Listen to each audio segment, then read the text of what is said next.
Humanity's edge. James Mitchell had always thought the Galactic Council chambers were unnecessarily grandiose.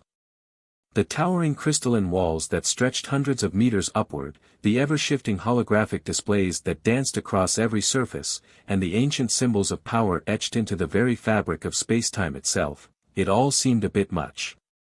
But today, as he sat through yet another species test failure review, he found himself appreciating the theatrics. They made it easier to hide his amusement. "You mean to tell me," he whispered to Commander Sarah Graff, his superior officer and longtime friend, "that they failed because they couldn't figure out how mirrors work?"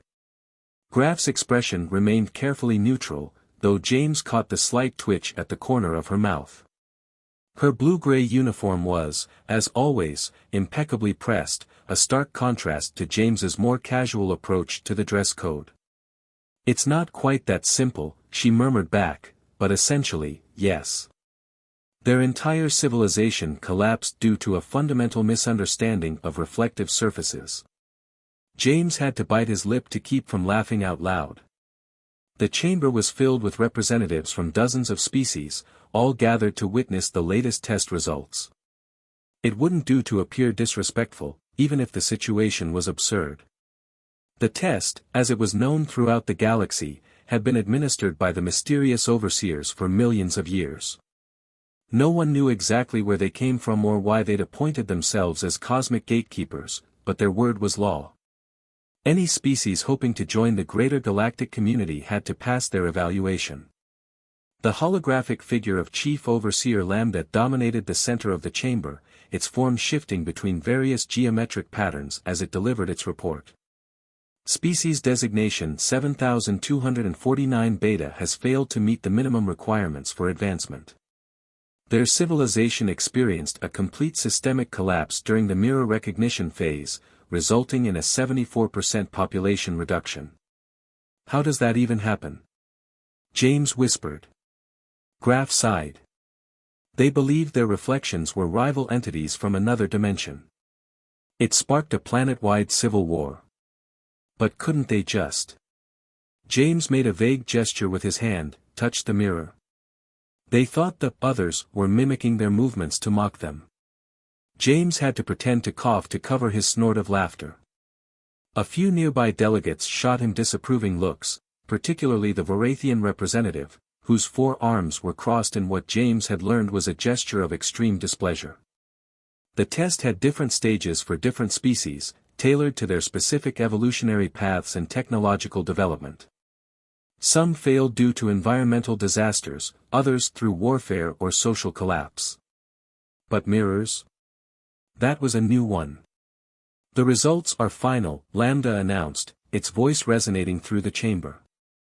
"Species 7249 Beta will be quarantined until such time as they either achieve enlightenment independently or reach extinction.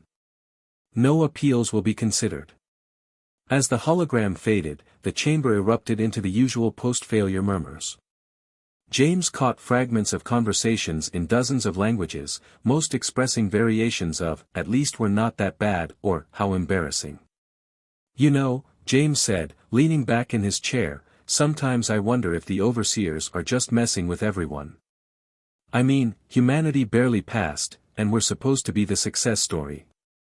Graff's expression darkened slightly. "We passed because we learned from our mistakes. The first attempt was unfortunate." James knew the history. Humanity's first test had been a disaster. When the overseers appeared in Earth's orbit in 2157, humanity had responded with its usual mix of panic, aggression, and desperate diplomacy. The test had begun before anyone really understood what was happening, and within months, Earth had descended into chaos.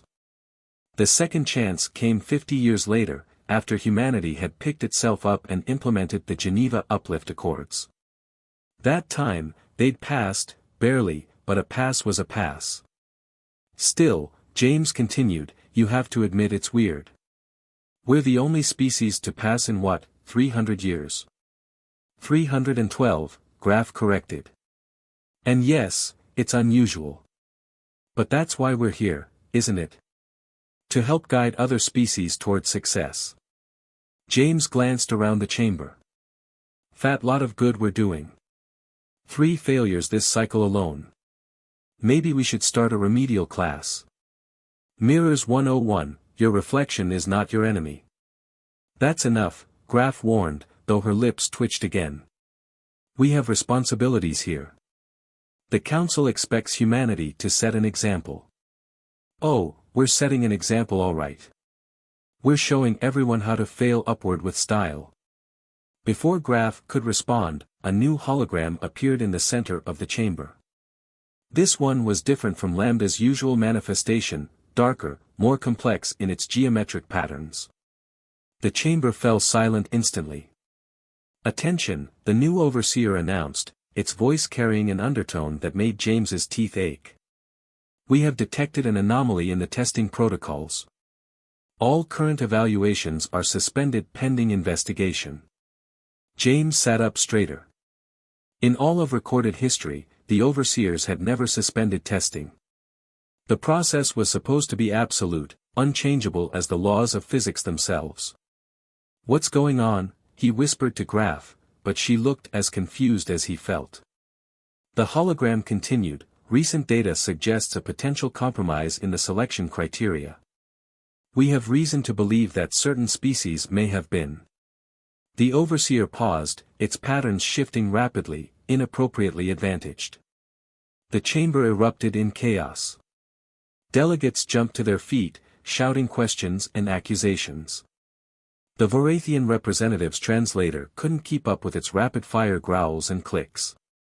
Commander Graf, the overseer's voice cut through the noise, your presence is required in the inner sanctum. Bring your associate. The hologram's patterns briefly aligned into what James could have sworn was a disapproving glance in his direction. Graf stood immediately, her face pale.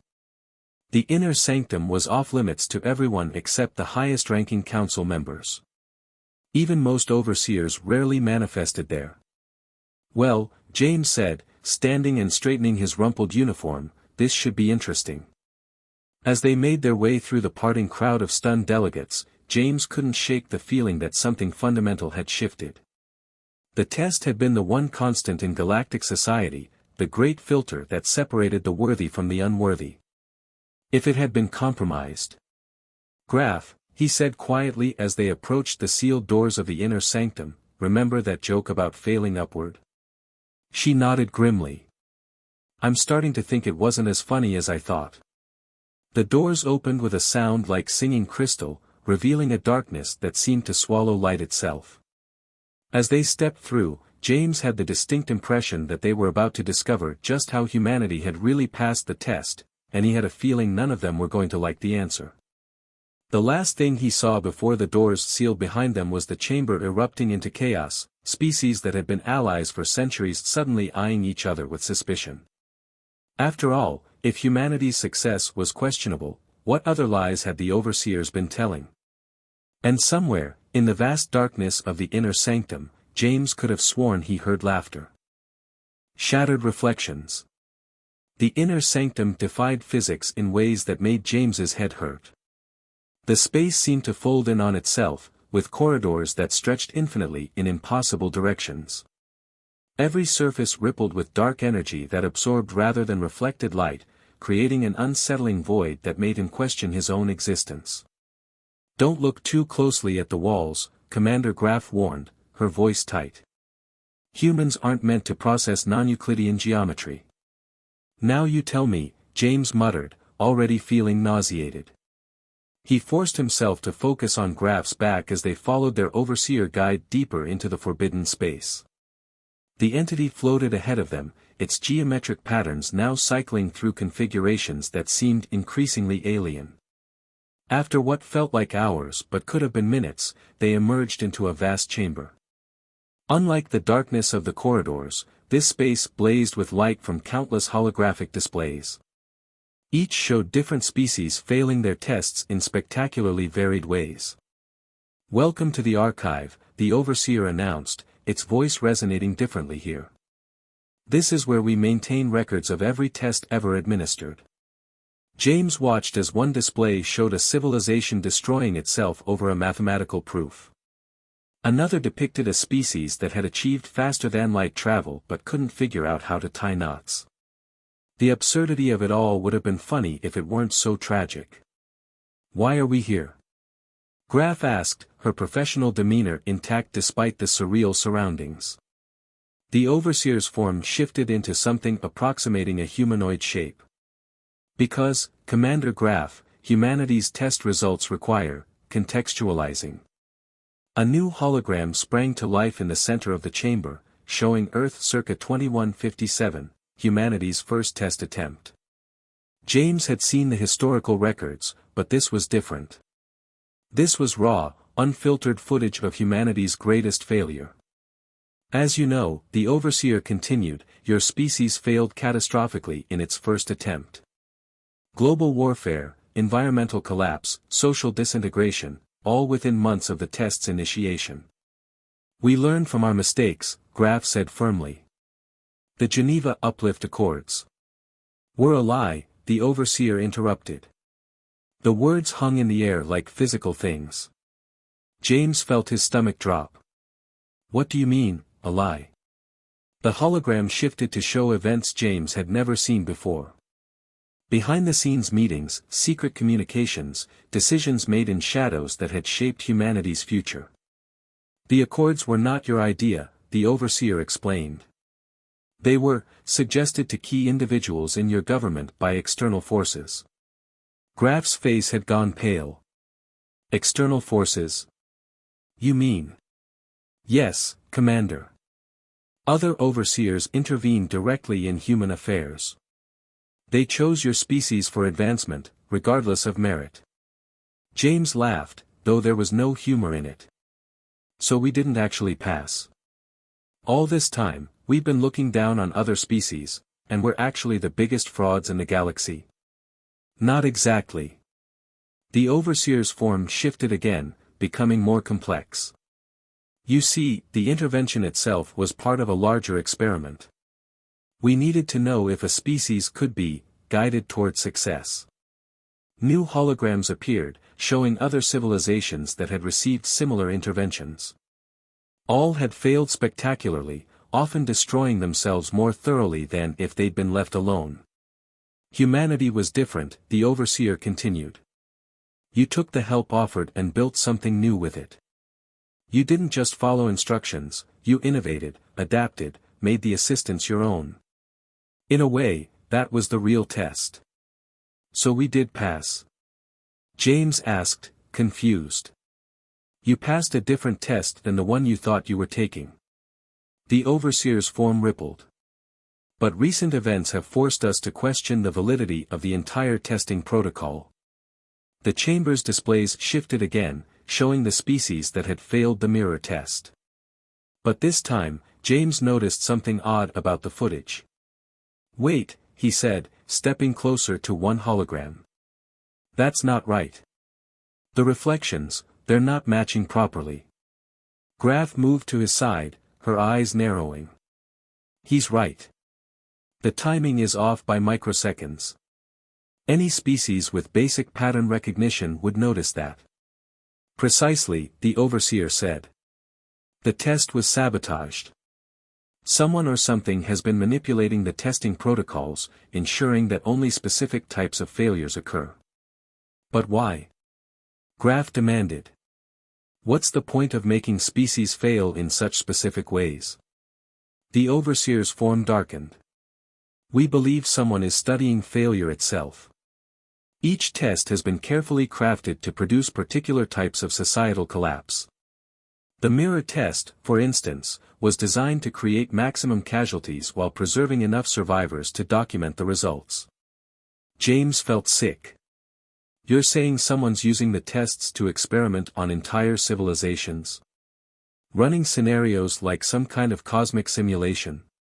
"Yes. And we suspect this has been happening for far longer than we realized." The overseer gestured, and new displays appeared, showing test results from thousands of years ago. The patterns were subtle at first, but they've become more obvious recently. Almost as if Almost as if whoever's doing this wants to be noticed, Graf finished. Correct again, Commander. The Overseer's form stabilized into something almost solid. We believe they're approaching the end of their experiment. They've collected enough data on failure. Now they want to study success. Humanity's success, James said, understanding dawning. We're not just test subjects. We're control subjects. The chamber darkened suddenly, the displays flickering. The Overseer's form wavered, its patterns becoming erratic. We don't have much time, it said urgently. The others will notice this conversation soon. You need to understand, humanity's role is crucial. You're the only species that's ever demonstrated the ability to adapt to external intervention successfully. What do you need us to do? Graf asked, her hand unconsciously moving to where her sidearm would be if they'd been allowed to bring weapons into the sanctum. We need you to fail, the Overseer said. James blinked. I'm sorry, what? The next phase of testing begins soon. Multiple species will be evaluated simultaneously. We need humanity to fail spectacularly, but on your own terms. You want us to sabotage ourselves? Graf sounded incredulous. We want you to draw out whoever is behind this. They'll be watching closely to see how their control group performs. If you fail in unexpected ways, they'll be forced to reveal themselves. The displays were flickering more rapidly now, some going dark entirely. The Overseer's form began to dissolve. Wait. James called. How will we know what to do? What kind of failure are you looking for? The kind only humans could devise, the Overseer's voice was fading. Remember, mirrors show us what we expect to see. Sometimes the truest reflection is the one we refuse to recognize. The chamber plunged into darkness. When the lights returned seconds later, James and Graf found themselves back in the main council chamber, as if they'd never left. Around them, delegates were still arguing about the testing suspension. Did that really just happen? James whispered to Graf. She nodded slowly, her face grim. The question is, what do we do about it? We fail, James said, a smile spreading across his face. And if there's one thing humans are really good at, it's failing in style. Across the chamber, the Vorathian delegate was watching them with all four eyes narrowed in suspicion. James wondered how many other species had representatives in the council who weren't what they appeared to be. Commander, he said quietly, I think it's time we started taking mirrors very seriously. Graf's response was cut off by a new announcement echoing through the chamber. The testing suspension was lifted. Normal protocols would resume immediately. As the delegates settled back into their routine, James caught a glimpse of his reflection in one of the chamber's crystalline walls. For just a moment, he could have sworn his reflection moved a fraction of a second too late. The game was on. Now they just had to figure out how to lose it properly. Calculated chaos. The human embassy on Galactic Council Station Alpha wasn't much to look at, deliberately so. While other species' diplomatic quarters featured grand architectural statements and displays of cultural achievement, humanity had opted for understated efficiency. The only decoration in Commander Graf's office was a small mirror, recently installed, its surface catching the artificial starlight from the viewport behind her desk. You're telling me, Admiral Chen said through the secure holographic link, his weathered face floating above Graf's desk, that we need to fail the next evaluation? Deliberately. His expression suggested he was waiting for the punchline. James, leaning against the wall with his arms crossed, jumped in before Graf could respond. Actually, sir, we need to fail spectacularly. With style. Preferably in a way that's never been seen before. The Admiral's hologram flickered as he pinched the bridge of his nose. Mitchell, there are days I regret promoting you to diplomatic liaison. Only some days. I'm losing my touch. Graf shot James a warning look before addressing Chen. Sir, we have reason to believe the entire testing system has been compromised. Someone, or something, has been manipulating species failures for data collection. And our mysterious overseer friend wants us to smoke them out by failing in an unexpected way, Chen finished. Have you considered this might be a trap? Every second since we left the inner sanctum, Graf admitted. But the evidence we saw. She trailed off, glancing at the mirror. James had spent the last week reviewing historical footage of test failures. The pattern was undeniable once you knew what to look for. Each catastrophic collapse had been carefully orchestrated, like experiments designed to study specific aspects of civilizational breakdown. The real question, James said, pushing off from the wall, is how do we fail in a way that's both convincing and controlled? We can't actually risk Earth or our colonies. Chen's hologram leaned forward. What about the Horizon Initiative? Graf straightened in her chair. Sir, that's classified beyond this channel's security clearance. Not anymore. Chen's image was replaced by a series of technical schematics. Project Horizon was our backup plan if we ever failed another test. A way to preserve human civilization even if we lost our place in galactic society. James studied the diagrams with growing amazement.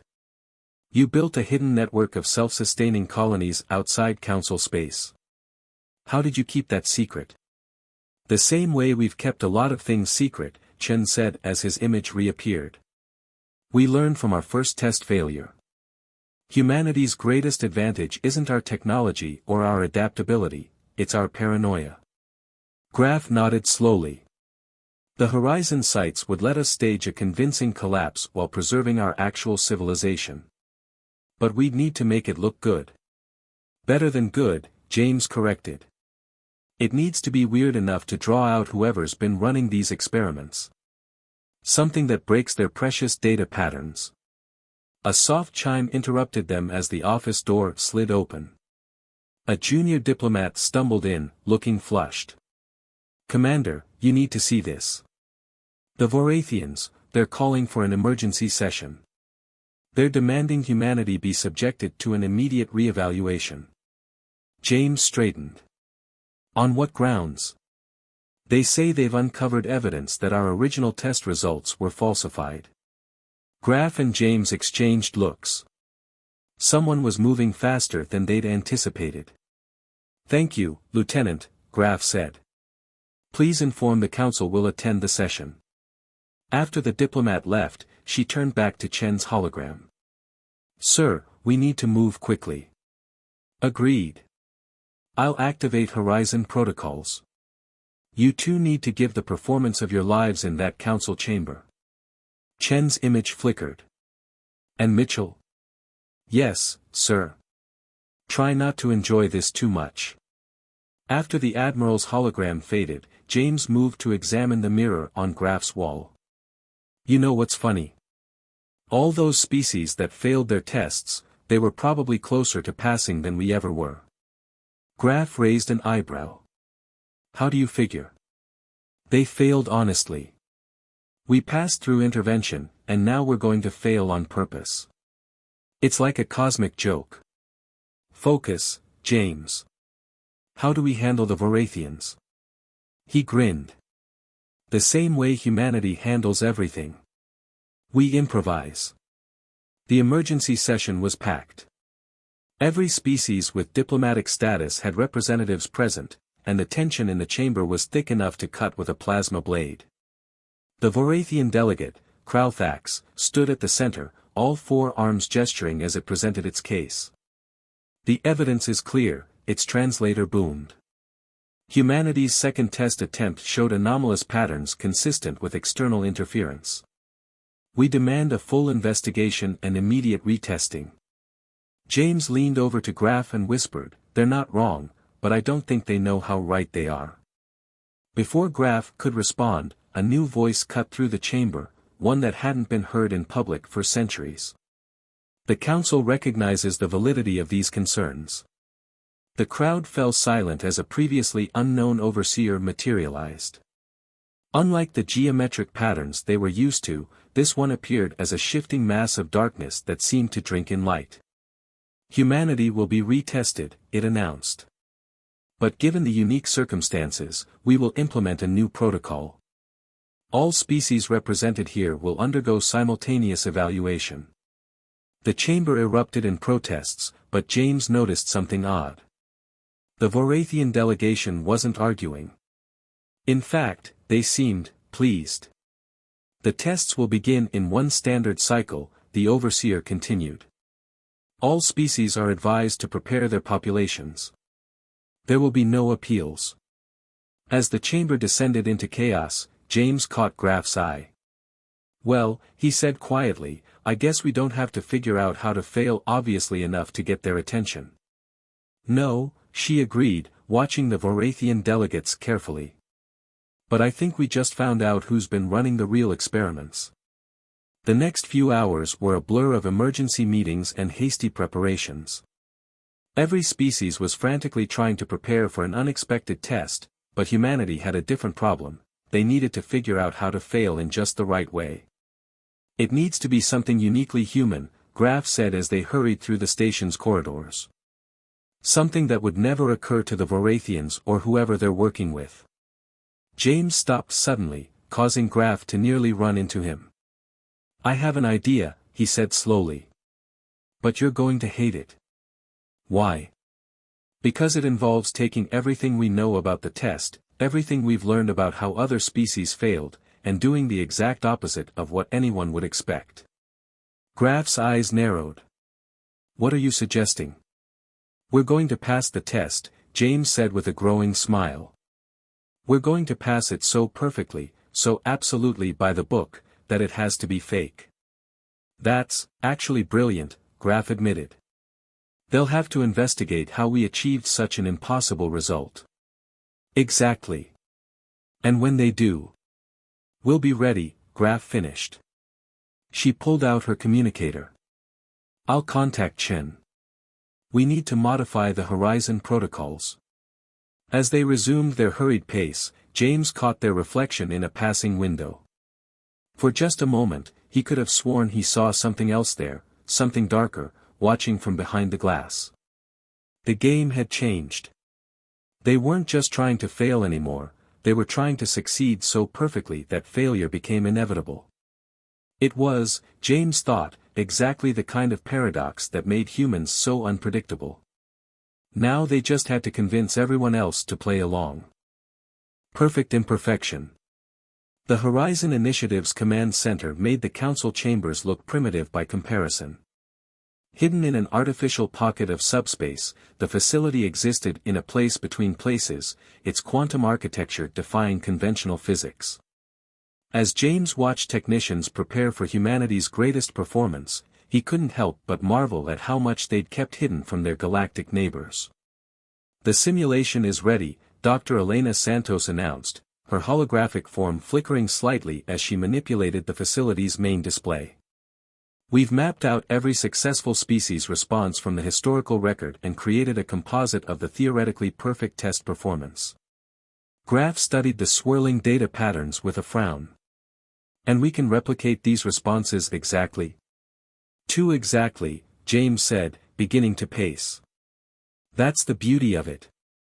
We're not just going to pass, we're going to pass with literally impossible precision.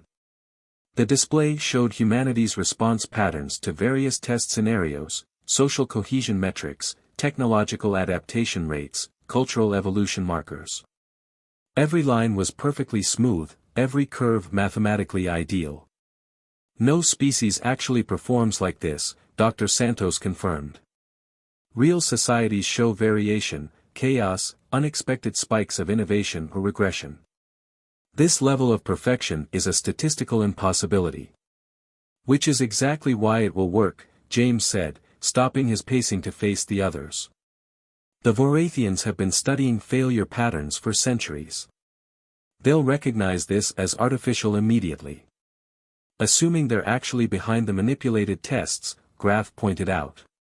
Oh, they are. James pulled up footage from recent council sessions, focusing on the Vorathian delegates. Watch their secondary eyes when the new testing protocol was announced. They vibrate at a specific frequency, a tell most species miss because they focus on the primary eyes. They knew it was coming. Admiral Chen's hologram materialized in the center of the room. The test begins in 6 hours. Are we ready? The Horizon sites are prepped, Graf reported. If this goes wrong, we can evacuate 20% of Earth's population and 40% of our colonial citizens within 48 hours. It won't go wrong, James insisted. It's going to go perfectly wrong. Chen's hologram flickered as he sighed. Mitchell, your confidence would be more reassuring if this plan wasn't literally insane. Insanity is our specialty, sir. It's why we're the only species that's ever passed these tests. We embrace the absurd. The Admiral couldn't argue with that. Humanity's greatest strength had always been its ability to function despite, or perhaps because of, its contradictions.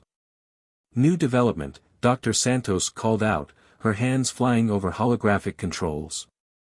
We're detecting unusual quantum signatures from the Vorathian embassy. Well, this can't be right.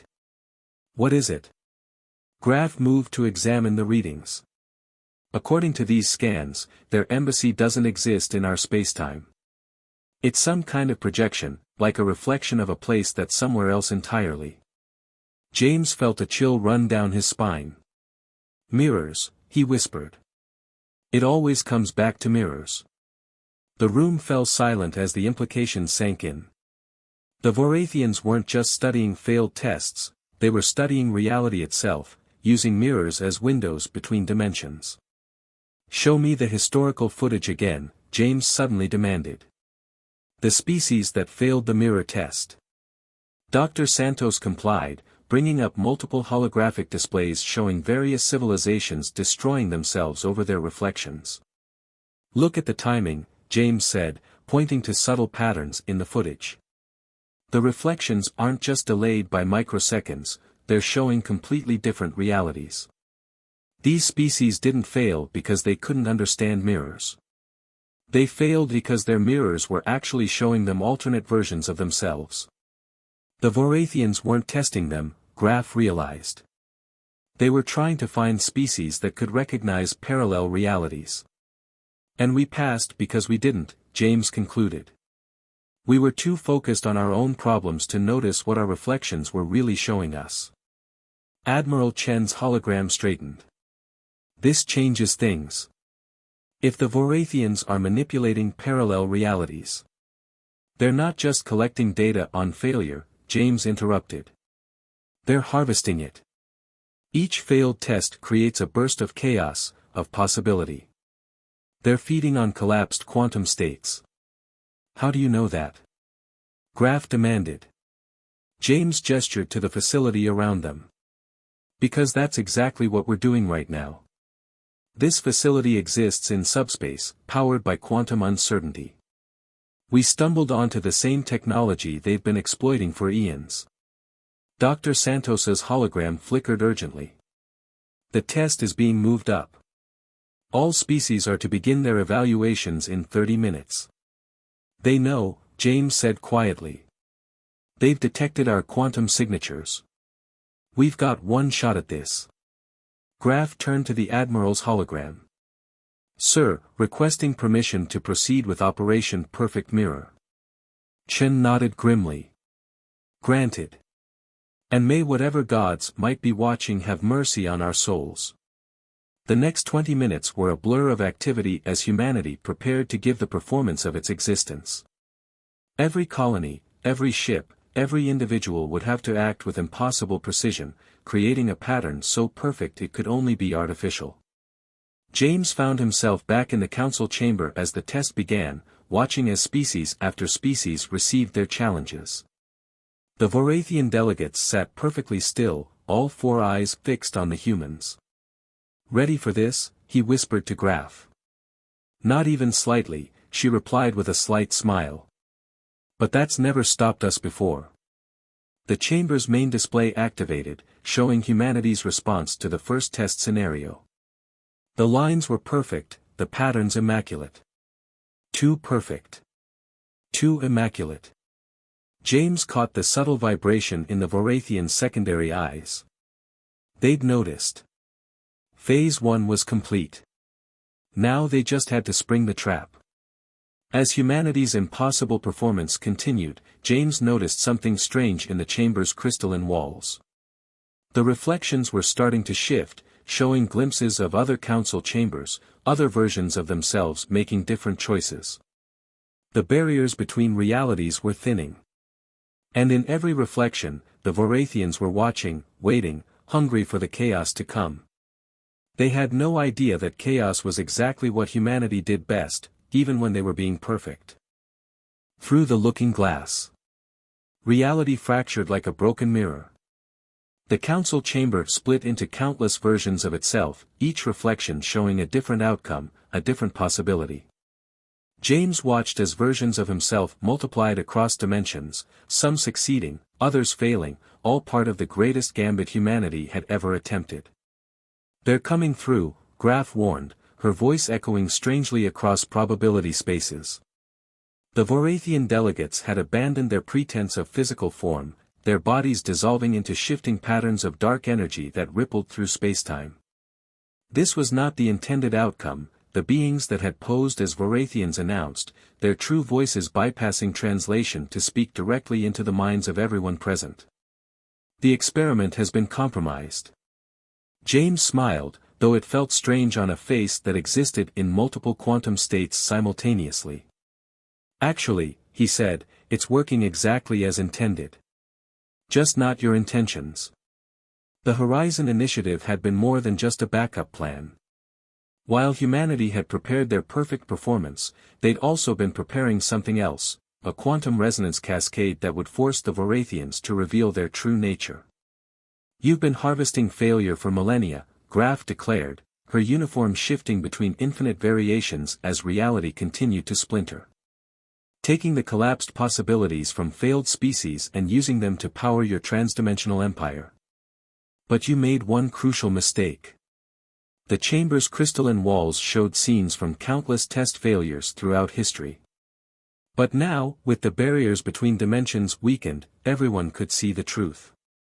Each failed species had created a burst of quantum energy, possibilities that the Vorathians had collected and consumed. "You understand nothing," the Vorathians insisted, their dark energy forms expanding. "We are the shepherds of reality. We guide species toward their optimal paths. By forcing them to fail." James laughed. "That's not guidance, it's farming. You've been cultivating failure like a crop, harvesting quantum potential from collapsed civilizations." Dr. Santos's voice came through their quantum-linked communicators. "The resonance is reaching critical levels. Whatever you're going to do, do it now." The other species in the chamber were beginning to understand. Representatives from civilizations that had failed their tests centuries ago watched in horror as they saw their alternate selves in the fractured reflections, versions that might have succeeded if the Vorathians hadn't interfered. "But here's the really interesting thing," James continued, walking toward the nearest Vorathian manifestation. "You didn't just harvest failure. You needed success too. You needed a control group to make the experiments valid. That's why you helped humanity pass." "Irrelevant," the Vorathians declared. "Your understanding does not change the outcome. Doesn't it?" Graf smiled. "Because we didn't just give you a perfect performance.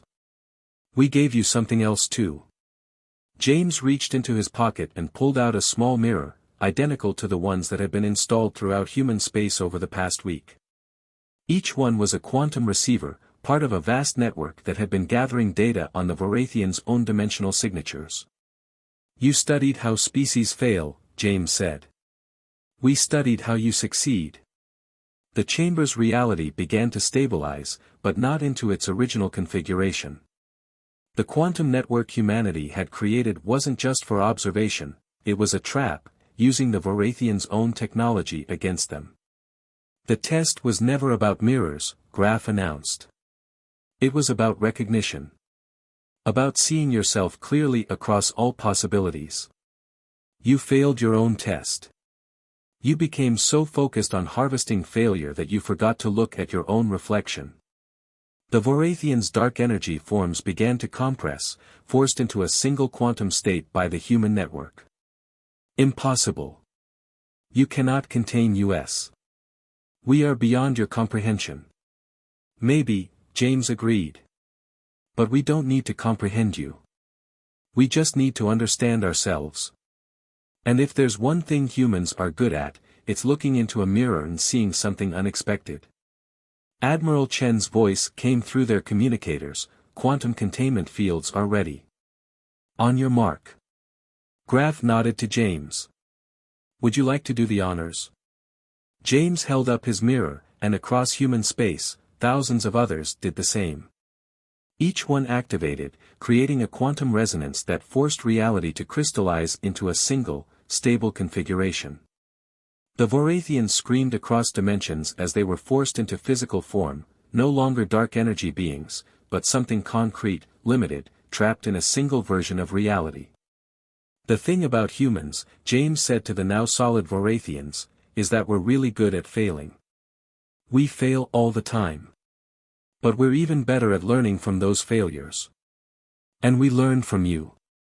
The other council species were recovering from the quantum flux, watching in amazement as their ancient tormentors were reduced to physical form. The chamber's walls no longer showed infinite reflections, just clear, honest images of what was really there.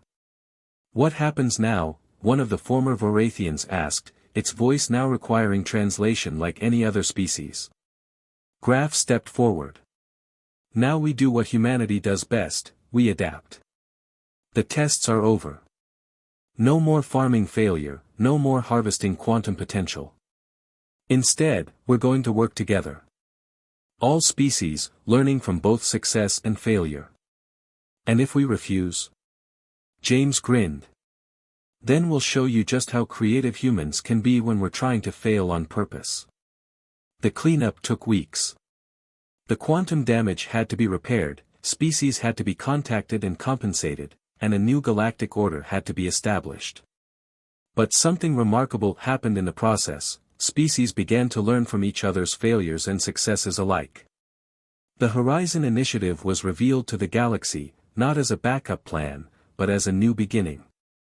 Its quantum technology, developed by studying the Vorathians' own methods, became the foundation for a new kind of interstellar civilization. And in the end, the greatest test wasn't about mirrors or quantum physics or even understanding reality itself. It was about understanding that failure and success weren't opposites, they were reflections of the same fundamental truth, that growth comes from seeing yourself clearly, in all your possibilities, and choosing which reflection to make real. James kept his little mirror, though it no longer had any quantum properties. Sometimes, late at night, he would look into it and think about all the other versions of himself across all those possible realities. Some were probably still failing spectacularly. Others might be succeeding beyond imagination. But this version, the one who had helped turn failure into humanity's greatest success, was exactly where he wanted to be. "You're getting philosophical again," Graf said, catching him staring at his reflection one day. "Just thinking," he replied. "Do you think we'll ever know if we actually passed the real test?" Graf smiled. "I think maybe that's the point. There was never any real test. Just different ways of seeing ourselves, and choosing what to do with what we saw. That's pretty deep, Commander. I learned from the best." She handed him a report. "Now come on. The former Vorathians have detected some unusual quantum signatures in the Andromeda galaxy.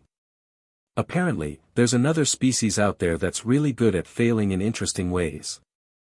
James tucked his mirror away and grinned. "Well, we should probably go say hello. After all, we're the experts on turning failure into success. Just try not to enjoy it too much." "No promises, Commander. No promises at all."